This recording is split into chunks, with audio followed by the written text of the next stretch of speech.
Bine ați revenit la Echilibru, sunt gazda dumneavoastră, psiholog Elena Harbor, iar astăzi vorbim despre încrederea în sine. Vorbim despre acest lucru pentru că sunt din ce în ce mai mulți adulți părinți care spun că vor copiii lor să aibă mai multă încredere în ei și sunt din ce în ce mai mulți adulți care spun eu n-am încredere în mine și continuă să se critique. Imaginea de sine este felul în care ne vedem noi pe noi. Stima de sine reprezintă părerea pe care o avem noi despre propria persoană. Încrederea în sine presupune toate aceste lucruri la un loc, dar mai mult decât atât, presupune și acțiune și concretizare și totodată presupune și un feedback din exterior, de la ceilalți din jur. Am făcut bine sau nu am făcut bine? Încrederea în sine se construiește în ani și presupune o relație de încredere cu cineva apropiat care să dea un feedback pertinent. Fac cumva aici o referire la cei părinți care le spun copiilor ești minunat, ești perfect, orice ar face. Ei bine, copilul știe că nu este așa. Copilul știe când greșește și poate în mod special face anumite greșeli ca să-și provoace părintele la un feedback real. Chiar dacă unii copii sunt mici de vârstă și n-ar putea avea o diferență reală între bine și rău, între un feedback corect și un feedback măgulitor. Ei simt că este ceva în neregulă, pentru că acești părinți care spun într-una ești perfect, ești minunat, au oscilații în comportament. Ba îl ceartă pentru că a făcut o prostie mare, ba îl laudă că este perfect și minunat și extraordinar. Să nu las cumva o părere greșită, sunt pro-educația venită pe stimularea pozitivă a copilului, însă una reală, pentru că doar într-o raportare reală și cu un feedback real copilul poate ști concret care sunt limitele, ce are voie să facă, ce nu are voie să facă. Totodată învață și raportul dintre bine și rău într-un mod corect. Atât timp cât părintele care îl îngrijește și care este autoritate îi oferă un feedback fals și spune că este bine atunci când nu este bine, copilul devine confuz și mai mult decât atât testează și forțează limitele părintelui pentru a-i vedea o reacție reală. În momentul în care primește o reacție negativă, copilul ajunge să se îndoiască de toate laudele pe care le-a primit până atunci și ca atare ajunge să nu mai aibă încredere în sine.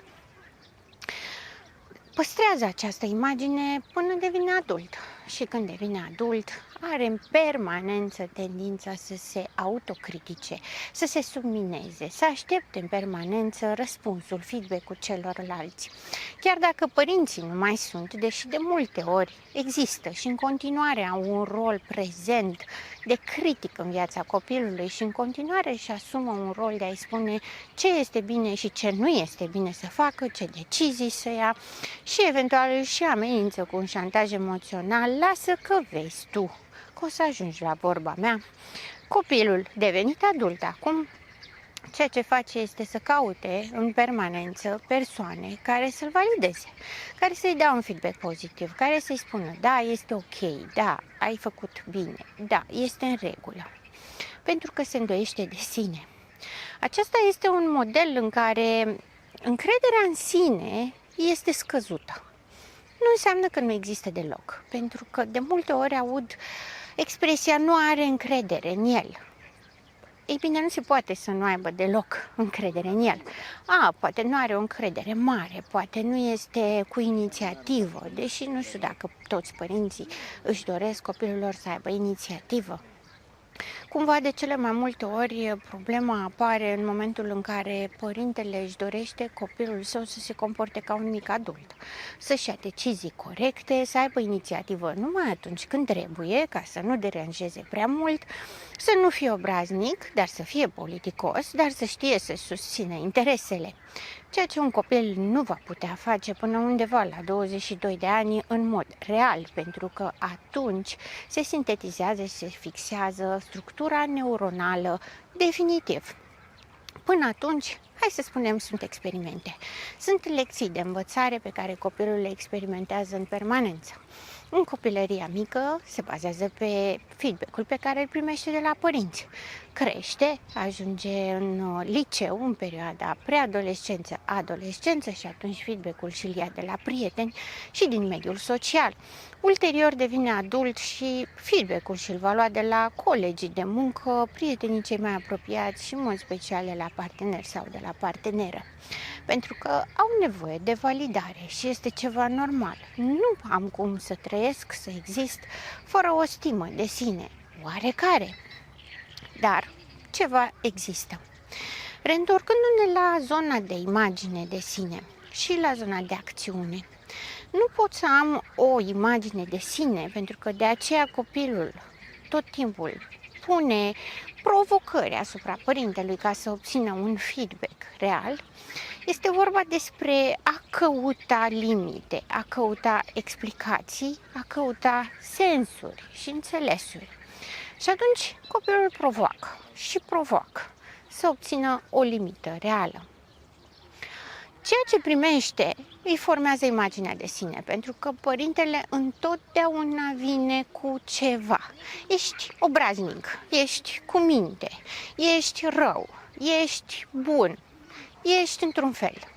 Aceea este imaginea de sine pe care și-o creează și formează despre propria persoană o imagine care i-a fost spusă. Este foarte ușor la un copil mic care este ca un burețel și absorbe tot, mai ales de la persoanele relevante, să-i spui că este cineva anume și să o creadă sau să o înghită ca atare. Și o asumă, se îmbracă cu acea haină a etichetării pe care i-a oferit-o părintele sau adultul reprezentativ. Aceea este imaginea de sine. Iar toate vin pe baza acțiunilor. Când la nivel emoțional, cu nivel cognitiv, ceea ce spune și ceea ce face părintele nu sunt în concordanță, copilul este confuz, ca atare nu are cum să aibă o încredere de sine crescută, ca să nu mai ținem seama de vârstă. Pentru că nu putem avea, sau nu putem numi, mai bine spus, un copil mic de vârstă preșcolară ca având încredere în sine doar pentru că nu are filtrul moralității să poată să se abțină de la anume comentarii sau de a confrunta anumite persoane de care adulților le este teamă. Ce este pur și simplu o inconștiență. El se bazează pe reacția părintelui. Dacă părintele râde când face acest lucru, asta înseamnă că aprobă și că este un lucru bun. Și îl va face și data viitoare. Dar nu pentru că are încredere în sine, ci pentru că a primit aprobarea. Imaginea de sine, cum spuneam mai devreme, ceea ce i s-a spus că este, coroborează cu stima de sine, adică cu părerea pe care o am despre mine. Ceea ce mi se spune că sunt cu ceea ce cred că sunt.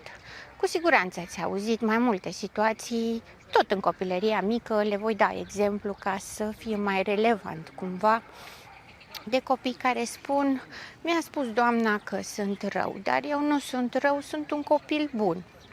Aceea este stima de sine, părerea pe care o are despre propria persoană.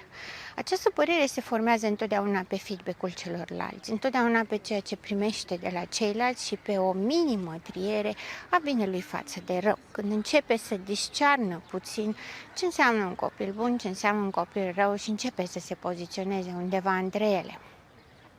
Constructul în sine, de încredere în sine, după cum spuneam mai devreme, face parte din imagine, este construit din imaginea de sine, despre care am vorbit, din stima de sine, despre ce cred despre mine, la care se adaugă acțiunea. În funcție de ceea ce cred despre mine și de felul cum mă văd și sunt văzut de ceilalți, voi acționa. Voi acționa mai temător dacă sunt criticat și dacă mi se spune că sunt copil rău, sau voi acționa mai încrezător sau mai sigur pe mine dacă am fost stimulat pozitiv. Cred că nu mai este cazul să mai subliniez efectele pe care le are asupra unui copil atunci când părintele îi spune ești rău, ești obraznic, nu ești bun de nimic, nu ești în stare să faci nimic, n-ai făcut-o nici pe asta bine, ești defect în cel mai rău caz. Acestea provoacă traume iremediabile. Ajung la vârstă de adult ca orice feedback ar aștepta și ar primi și ar fi cât de cât pozitiv, nu l-ar accepta. Pentru că și-au format deja opinia că nu există așa ceva și că ei nu pot obține zona de a fi bine. Acțiunea în sine, când copilul crește, va fi conform a ceea ce i s-a spus despre el. Ești bun? Va face lucruri bune. Ești rău? Va face lucruri rele. Pentru că chiar dacă el nu știe să explice sau nu știe să înțeleagă exact ce a vrut să spună părintele, lui se imprimă această idee, ești copil rău. Categoric simte tristețe, dezamăgire, frustrare, dar simte și furie și simte și nedreptate și ca atare va provoca și va face din ce în ce mai multe lucruri care știe că sunt rele, în mod special. Dacă tot mi s-a spus că sunt rău, măcar să aibă. De ce? Se formează astfel ca adult care încalcă regulile, care tot timpul este în opoziție, care tot timpul face pe dos, tot timpul zgândăre și provoacă ceilalți adulți. Pentru că are nevoie de limite de siguranță, are nevoie să știe că este acceptat și așa, chiar dacă este mai puțin conform a ceea ce înseamnă un copil bun sau un copil cu minte. Pentru că până la urmă ideea nu este să avem copii cu minți sau copii răi, pentru că nu trebuie să fie toți copiii la fel. Fiecare copil este în felul lui. Într-adevăr, pentru părinte este mai provocativ un copil dinamic, cu energie, cu inițiativă, decât un copil cu minte. Este cumva falsă ideea în care vrem să ne educăm copiii să fie politicoși și cu minți, ca să se adapteze în societate, ca să fie niște oameni respectabili în societate. Am spus că este fals și insist pe acest lucru, pentru că nu copilăria sau felul în care copilul răspunde la anumite provocări sau provoacă părintele înseamnă că la vârstă de adult le va face din ce în ce mai rău sau va rămâne așa pentru totdeauna. Pentru că are nevoie să exploreze.